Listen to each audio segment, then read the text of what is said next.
Hey, welcome back to Carlo Prusa MMA. I'm with a very special guest today. I'm with the Maniac. He is a current UFC fighter on a 3-fight win streak in the UFC, coming off of a huge TKO victory just a couple weeks ago. He is Mr. Marcus McGee. Marcus, how we doing today? You just got some training done? Yeah. Another blessed day, man. Just got done doing some jujitsu, about 2 hours of jits, and got some tricks up my sleeve for these guys. So yeah, it was good. Now, for anyone who doesn't know you, you have a really interesting story, a very motivating, inspirational story. But how did you find your path into the world of combat sports? So the sporting edge of it, I was trying to get in the military. Was my wife now, but she wasn't even my girlfriend at the time.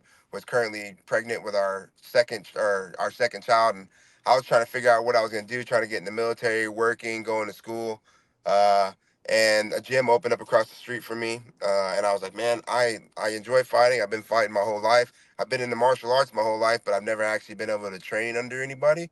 So I went over to the gym and just started training, and everything kind of just took off from there. Now, at what point in your career did you start thinking, you know what, maybe I do have a chance to go to the UFC here? Was it something that you saw right away? It wasn't something I saw right away because I really didn't even.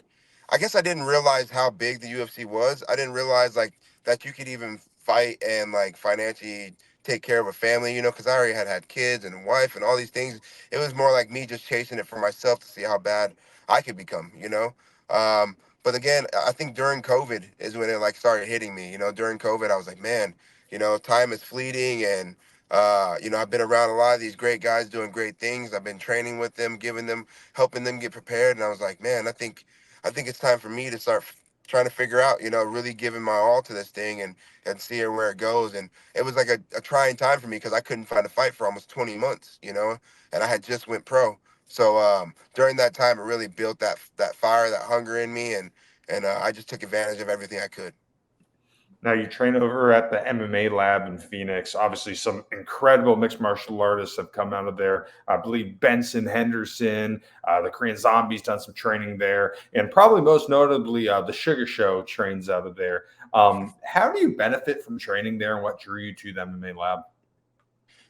So what drew me there is I was trained in a gym that was called the UFC gym, and a lot of the coaches there were from the lab. And not only that, all the competitions I was fighting in, like the amateur or smoker competitions I was fighting in, I always saw the lab competing at the highest level, And all the guys had already told me, hey, yeah, if you really want to take that next step, come over to the lab. That's going to be the place to go.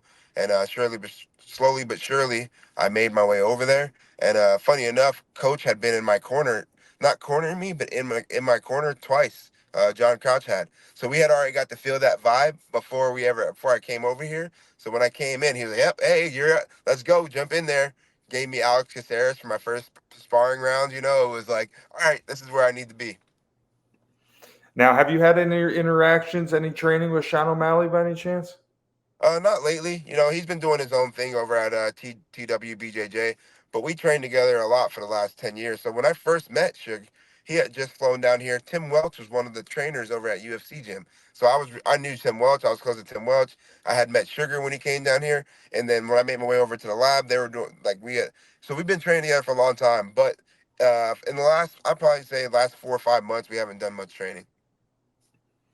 So most recently, you've been very active in the UFC. Your first time that we saw you in the UFC was against Journey Newsome. Do you remember the call? Do you remember the day that you were told that you were getting your chance to fight?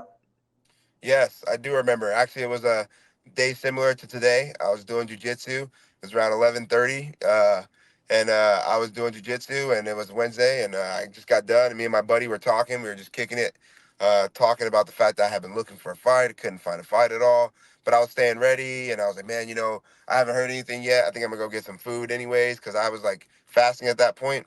I was already staying low on weight, but I was fasting just to make sure. And then sure enough, freaking coach hits me up, and I'm on my way to go get some food. He's just like, "Hey, how we feel about fighting in the UFC this weekend?" I was like, "What?" He was like, "Yeah, Saturday." I'm like, "3 days?" He was like, "Yeah, can you make weight?" And I was like, "Yeah, I think I can. Let me know." And he's like, "All right, well, go home and get everything packed up and get ready. And we're not sure yet, but be on call." And then I went home, and sure enough, Jason hit me up and was like, "Hey, yep, we got it. You know, Journey took the fight. You know, get ready to take off. You're gonna be on a plane in about 6 hours, and we need to get everything taken care of." So it's pretty crazy. It really seems like to get into the UFC in this day and age, you have three options, in my opinion. You could go on the contender, you go the ultimate fighter, or you can take a short notice fight like you did and many others do. How important is it for guys who are any fighter, really, regional, professional, amateur, to train year round and always be ready? I think that's the most important. It builds a certain level of character that supersedes the competition, right? It's not about just competing. It's about like holding yourself to a certain level, adding that discipline to your life. And it's not even about the next person you're fighting. It's about the best person down the line, 10 fights from now, that you're going to have to pull out the tools that you've been working on all the days that come through the year. So I think it's very important. I think that guys should be focused on doing that. And then, I mean, there's different levels of training, right? It might not be fight camp training, right? But you can still challenge yourself and test yourself, but in smaller bursts, right? So I think that it's very important. I definitely think guys should be adapting their training to be year round as much as possible. What was it like just getting to fight week, even though you're only there a couple of days before you were actually fighting? What was it like seeing the cameras, going to the Apex, doing the media for the first time? You know, for me, I think it was some benefit because I had been there a lot for my teammates, right? So it was a little benefit. I already kind of knew a little bit the camera guys. I kind of already knew some of the staff at the UFC. I knew some of the UFC PI. I had been around a little bit, so for me, it was like almost like a family feeling a little bit. Like I knew I kind of was already familiar. It was like a reunion. Like, all right, but it's my turn now. Like they're here. They're looking at me because I'm a fighter. You know, because I'm gonna be fighting, not because I'm here for somebody else's corner. So it was surreal at first, for sure. It was surreal. It took me a second to be like, man, we are really here. We're gonna go make weight, and then we're gonna go fight in the next 2 days. So it was definitely surreal. Now, the contest itself, I think going into it, a lot of people thought this was going to be a rock'em sock'em robot style fight. Somebody getting knocked out. You were able to take it to the mat. You were able to pick up a rear naked choke in the second round. Going in the contest, did you think you had a chance to submit them, or is that something that maybe happened organically here? You know, I definitely think that the possibilities are there, especially after you hurt guys, right? When guys are hurt, it's a different thing on the ground, you know, and it's for all of us, right? When we're hurt on the ground, it changes the game. So I definitely thought there was a possibility there. It definitely wasn't my thought process. I don't think it's really ever my thought process is to go out and submit guys because I do like to strike and I do like to find my shots, even if it's on the ground. I like to TKO guys on the ground. You know, I'll find submissions. I like to find good positions. I love a lot of that stuff too. But like my nature is to strike, right? So no, it wasn't my thought. But also during that week or during when I got the call, I remember thinking one of our old teammates named Luke Saunders got his first call to the UFC, and I remember thinking about how his situation went, where he was, you know, striking with the guy, striking guy, hit the guy, clipped the guy, and he was rocked. And instead of going down and trying to strike with him, he went for the rear naked choke and ended up getting it. You know, so I also that did cross my mind that week. I can't say it didn't. You know. Following the fight against Journey, you took on JP Buys. Huge first round hook knockout. Walk me through that finish. You know, even in that finish, I thought I mean, again, I always go for 15-minute rounds. That's what I'm planning on doing, even though it hasn't really happened yet. That's why I plan. My plan is to do that. But our plan was just to move, you know, move. Because part of me, I have so many different styles. I can switch my style up. Um, but we were like, man, move, draw him out, figure out what he's gonna throw, and then let's counter him, you know. And my coach was really, he was like, man, it's there. That right hand is gonna be there. Uh, just trust it, you know. And it took me again having faith, but I saw it pretty quickly that that was that available there. And now, how many performance of the nice bonuses have you earned in your three fights? Have you gotten three? One, two? Yeah, I got in three. I got in three. Is that something going into the fight? I mean, do you think about it, or is that just something that you just go in there with the mindset, hey, if it happens, but we're going there to win? I literally, I don't think about it as much, you know. Like, don't get me wrong. I guess there's always that little bit of thought in the back of your head, like that'd be cool, you know. It'd be awesome for it to happen. I'd be thankful. I'd be grateful for it to happen. But is it really in my mind or a thought? No. I want to go perform and I want to show. all the hard work I put in, and I want to make the people around me as proud as possible, and I want to be proud of my performances. And that's where I go out there to fight the way I fight, and anything that could benefit that comes from it, great, but even if it's nothing that comes from it, great as well, because I can know that I put everything I had into it.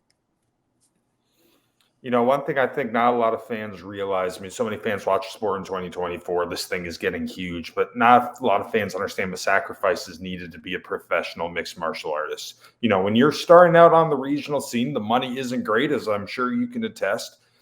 And some people have kids, which I know you do. Some people are married. Some people have to work a 40-hour-a-week job just to support, just to pay for the camp and the manager, just to be able to train.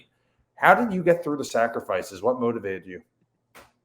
I just tried to stay thankful, and honestly, my faith has been motivation for me for quite some time now. I've been really diving into my faith in Jesus Christ, my faith in God, and through the trying times, through the time when I wanted to envy, to the time I wanted to be jealous, to the time that I wanted to slide, to the time I wanted to do all those things, I just focused on the things that I could control, and how I could exude myself and the character that I could build, opposing that part of me that wanted to do those things, right? Oh, everybody wants to be seen. A lot of people want to be inclusive, and I wanted to be a part of it. So for me, focusing on all those things is what got me there. Because in all reality, some people can't find a good job that's 40 hours a week. So who am I to complain that I have the job that's 50 hours, 60-hour weeks, right? And then it's like, on top of that, some people don't even have a great gym that they can get to. Some people have to drive tons of miles to get back and forth. My gym is up the street. I'm blessed, right? So it's like, okay, maybe I don't ever make it to the UFC. I get to train and be healthy and become one of the baddest dudes around, every day, regardless of what I achieve. So focusing on those things for me, even now, that is my focus. I'm not focusing on accomplishments. I'm not focusing on outcomes. I'm not focusing on these things. I'm focusing on the process, because the process is the only thing that I can be a part of. And there's no guarantees in this thing, no matter what. So if we focus on the process, and we love the process, even when it's tough, I think that that's been what's beneficial for me. With that win over Journey, getting the win, getting the performance of the night bonus, did you kind of view that as maybe a full circle moment or just a sign of all the hard work paying off? You know, I guess I did for a moment, for a moment. But again, I think because I'm not really, I took it in. Don't get me wrong. I took that 15 minutes in, and I sat on it, and I enjoyed it. I appreciated it. But because I'm not so focused on the outcomes, I had already kind of, just even getting the call to get there was already like solidification. Just being able to continue to add to the growth is already enough to solidify that for me. And I do appreciate getting to get these opportunities to perform the way I have performed. But again, I think it goes back to the process. Putting everything, getting through the camp like I got through these camps, and staying diligent even though I didn't have anything on the run, and being a good father, trying to be a good husband, trying to take care of my family. Like, all those things are what added to it all more than that for me. Most recently you were back in the cage against Gaston Bolanos, picked up a big win here just a few weeks ago. A nice standing TKO victory. 3 for 3 in the UFC, 3 for 3 performance bonuses. Are you just in a good mental state right now? Like, what's going on? Yeah, I definitely think so too. And again, I guess I sound like a broken record. It's not even just the accomplishments, It's like so much has went into this all, and it seems like it's happened so fast, right? And it's crazy to think that I was outside the UFC this time last year, and now I've got 3 wins, 3 bonuses, 3 finishes inside the UFC, and life changes that fast. So it's like it's a beautiful thing to take in, and but mentally, all the other growth that I've done has been, even though it's all incremental, that's all been the growth I think has added to my ability to step in the cage with the right type of mentality. So yeah, mentally, I think I've been in a great space. And now, after your fights in the UFC here, have you noticed your life has changed? I mean, maybe are you recognized a little more? Do you just see life maybe a little different now? Nothing's changed. Honestly, I feel like I should. I feel like maybe I need to realize that life's changed, but it hasn't. Like, my kids still look at me as the same dad. My wife still looks at me as the same husband. I don't get any extra special treatment. I still got to clean the house. Still got to do all. It's like still got to take care of the yard. So it's like, I do get noticed more often. But even then, sometimes I don't really take that too hard too, because like half the time people that notice me don't know my name, you know. So it's like all right. So I don't get overly enthusiastic about those type of things, but I do get noticed more. One of the things about you, you're very, very regarded as a very top high prospect in the world of mixed martial arts right now. And I think it's clear you're fun, you're an exciting fighter. I mean, you're going out there, you're finishing guys in dominating fashion, but you have the personality element. You're a funny guy, you have a good personality, but it's not forced. You are who you are. You're not trying to be something else. Is it a big thing for you just trying to be who you are, like representing that? It really is. It really is, and I just want to try to stick to that because it's hard in the world where people are trying to ask for more and draw more out of you, and that you got to be the next best thing constantly, and to just be able to be like, hey, like this is just who I am, and I have my days where I'm gonna be. Where you might get great content out of me. I have my days we got mediocre content out of me. I might have great jokes today. I might be funny. So I just try to stick to who I am. I try to wake up full of joy every morning and gratefulness every morning, and then try to push that to the rest of the world. And that's what I want to do: push positivity, humility, gratefulness, and then just character. We can still have fun with it. It doesn't have to be too crazy serious. There's gonna be serious moments in life, and we'll be there for those moments as well. But try to be open and thankful. There's a lot of joy in the world that we're missing. No, do you think that mindset that you just described, does a lot of that have to do with the struggles that you faced earlier on in your life? Absolutely, absolutely. I think it's really hard to think this way if you haven't had to deal with a lot of struggles. I've seen a lot of things, I've been a part of a lot of things, and sometimes I forget about some of the things that I've been a part of, and it's like looking back and being able to realize, like, man, the person I am today is I couldn't imagine being this person 10 years ago. And again, that's even besides the achievements. It's like the self control, the love that just I was very lost as a young age. I didn't even have I didn't know what character I was. I was different every year. So I think a lot of that definitely plays a big part into who I am and who I'm becoming, and it really gives me that gratefulness and grace to remember, like, hey, that you weren't always this guy. You had to build these things. So I've been grateful for it. Do you think mixed martial arts maybe have helped save your life and put you on that track where you needed? It absolutely did. It absolutely did. And honestly, at a time where I was trying to get in the military, obviously that was me telling myself I needed something that was going to be structure. I needed structure. I never had structure. I was always just go with the flow type of guy. And it led me into a lot of dark places. So um, it definitely saved my life. And now with your kids, what are some of the main messages? Like, are you trying to educate your kids about what you had to go through? Maybe try to use that as motivation or just an example of what not to do in life and how to maybe stick on the path that you have found yourself in today.